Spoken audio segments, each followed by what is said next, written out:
This video is a quick introduction to the Republican coinage of Rome. The first question you might have is, why? If you're here, I assume you have some interest in history, maybe even in Roman history, and maybe even in social history. If that's true, you should care about the money of Rome. For a considerable part of the ancient world, Roman coinage would have been the basic economic unit, and when Rome fell, these units were taken up by other cultures, empires, and societies. By the end of this video, hopefully, you should have some idea about the basic denominations that the Romans used. You should know a little bit about the history of coinage in the Republican period, and a little about why we should care about this today.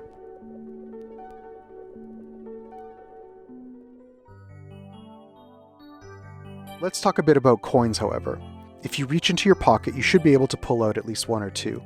The basic form has been in place since the 6th century BC, when it emerged among Greeks and spread across the Mediterranean. So take this quarter, for example. Coins have two sides, an obverse and a reverse. The obverse is typically what we call heads. The reverse is usually tails, and it typically has some kind of other symbolic motif on it. Now, these aren't arbitrary terms. They have everything to do with how coins are actually made.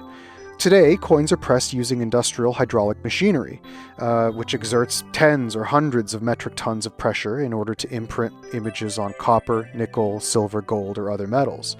The ancients didn't have this luxury. The standard method was hammer and anvil. Both sides were pressed with a die, which was a hard metal stamp of some kind.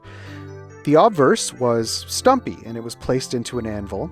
The reverse was longer and was physically hammered into the reverse, with a blank chip of metal in between. That chip of metal would become the coin. For the most part, the amount of metal used in ancient coins mattered.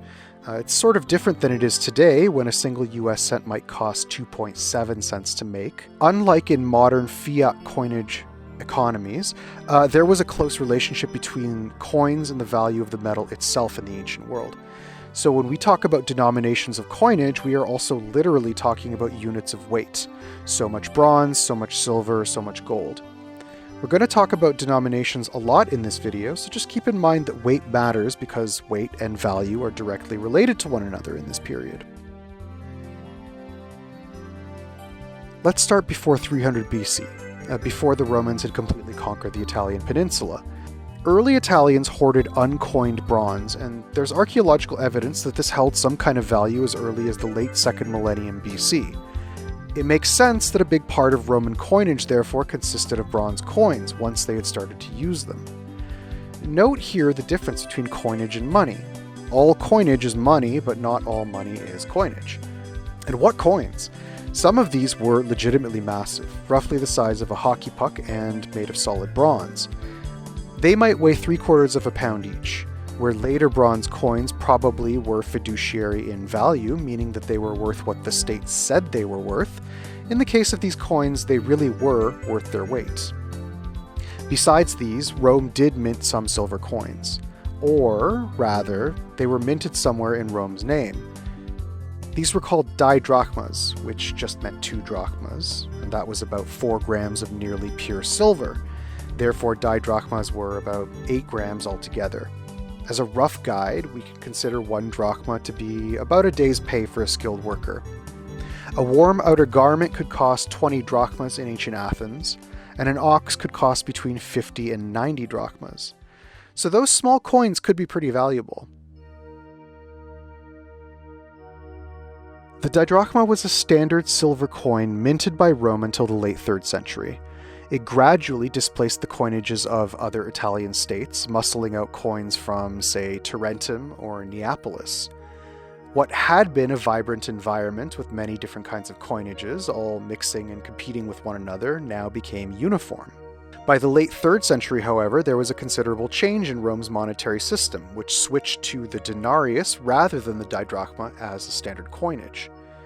The reasons are almost entirely speculative, but what scholars think is that it had to do with the Second Punic War, in which Rome fought against Carthage for about 17 years, from 218 to 201 BC.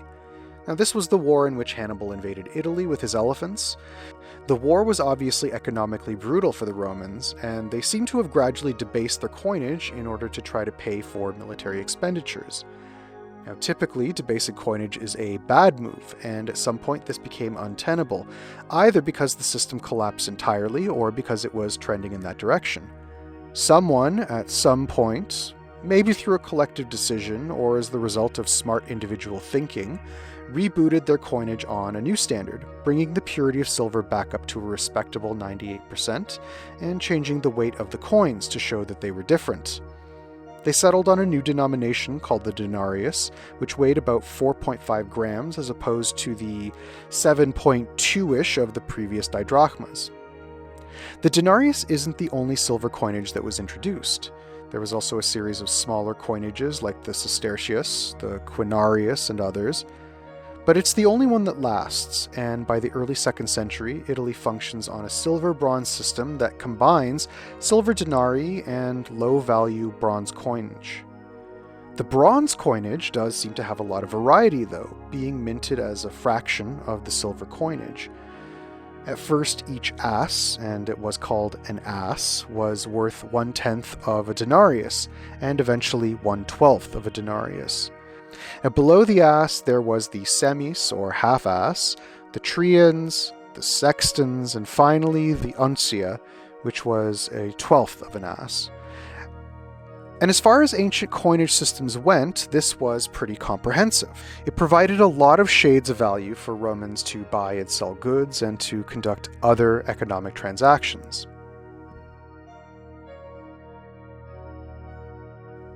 So this was the main coinage system of the Republic right up to the time that it began to fall apart. It was Julius Caesar, arguably one of the men who destroyed the Republic, who introduced final innovations. His dilemma was that there just wasn't enough money to pay his armies, which had been fighting a lengthy and expensive civil war for several years. Aside from briefly bringing back some silver denominations like the sestertius, the big innovations were the introduction of a gold aureus, which literally means just a gold thing, and a more unexpected choice, coins made of brass. These would become more standard in the early empire, but they were introduced just before the civil wars that would bring down the Republic. The so-called dupondius would be one major denomination made of brass, a mixture of copper and zinc, otherwise known as orichalc. This certainly doesn't exhaust the elements of Roman coinage at this time, but the basic mix, which most often relies on silver denarii and bronze asses, sometimes supplementing them with gold aurii and occasionally other coins, covers the basic shape of Roman money up to the early empire.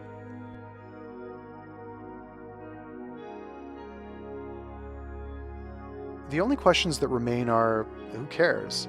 Unless you're a Roman historian or a serious coin nerd, it's an open question. First off, I salute the classicists and numismatists in the audience, and they know who they are.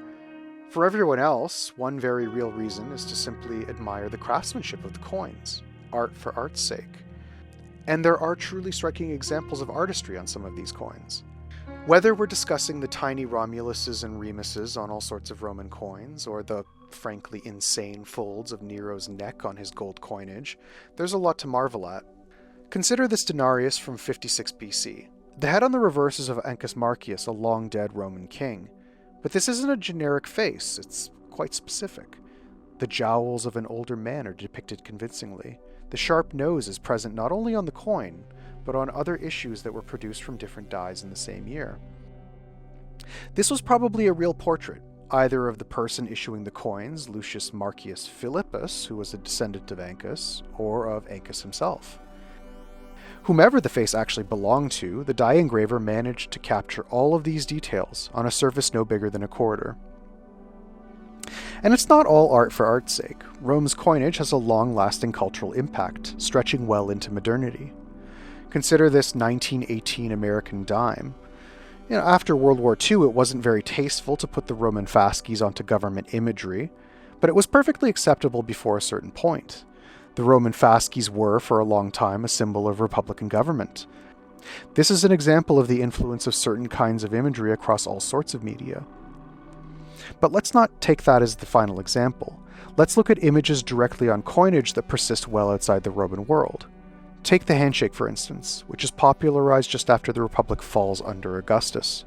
It's an image of reconciliation and reconstruction that pops up over a long period of time in all sorts of places, including in cultures that do not necessarily have much of a connection to Rome. Sometimes they appear even outside of coinage on medals and tokens.